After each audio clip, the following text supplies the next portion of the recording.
খাবারের কথা মগের মুল্লুক আসলে বলার মতো না। মগের মুল্লুক তো মগের মুল্লুকই ভাই, অনেক মজা।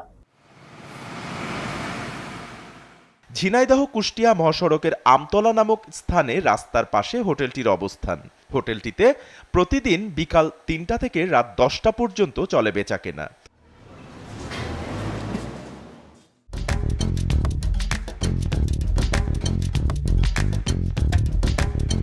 বিক্রি করা হয় হালিম, লুচি, আলুর দম, গরুর মাংস, নেহারি, খিচুড়ি সহ সুস্বাদু সব খাবার।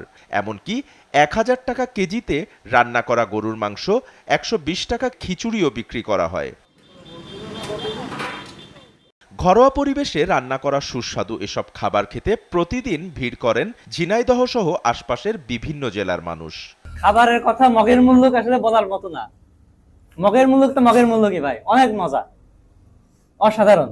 আমার বন্ধুদের মাধ্যমে আর কি যে বিষয়টা জানতে পারি যে এখানে একটা রেস্তোরাঁ আছে যার ইউনিক নাম মগের মুল্লুক, এবং এখানকার খাবারের স্বাদ দুটোই নাকি অনেক ভালো এবং ইউনিক, যার কারণে আমি এখানে আসছি। হ্যাঁ, দোকানের নাম দেখে আমি দাঁড়িয়েছি বেসিক্যালি, তো ভাবলাম হালিম খাই।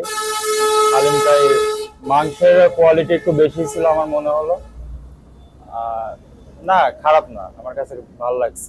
হোটেলে একটা নাম দিয়েছে, এই নামটা দিকে আমরা একটু এক্সাইটেড।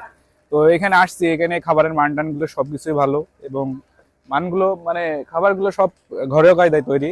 লোকজন ভালোই হয়। রাত মানে বেলা ৩টার পরে আমরা আসলে দোকানদারি শুরু করি রাত ৯টা-১০টা পর্যন্ত। এদিকে মগের মুল্লুক হোটেলটির মালিক বলছেন, বিভিন্ন নামি দামি হোটেলে খাওয়ার আগে ও পরে খাবারের মূল্য বা দাম পাল্টে যায়। এতে অরাজক পরিস্থিতি শুরু হয় হোটেল কর্তৃপক্ষ ও ভোজনকারীদের মাঝে। হোটেল মানেই যে মগের মুল্লুক না, এটা বোঝাতেই এমন নাম দিয়েছেন তিনি। সবাই যাতে পরিপাটি হিসাবে মানে প্রত্যেকটা খাবারের দাম নিয়ন্ত্রণে রাখতে পারে, এর জন্য আমি এই নামটা মগের মুল্লুক দিয়েছি। কারণ মগের মুল্লুকটা একটা জাতির নাম বা একটা মুল্লুক, যাকে যা খুশি তাই করে, তার জন্যই মগের মুল্লুক বলে।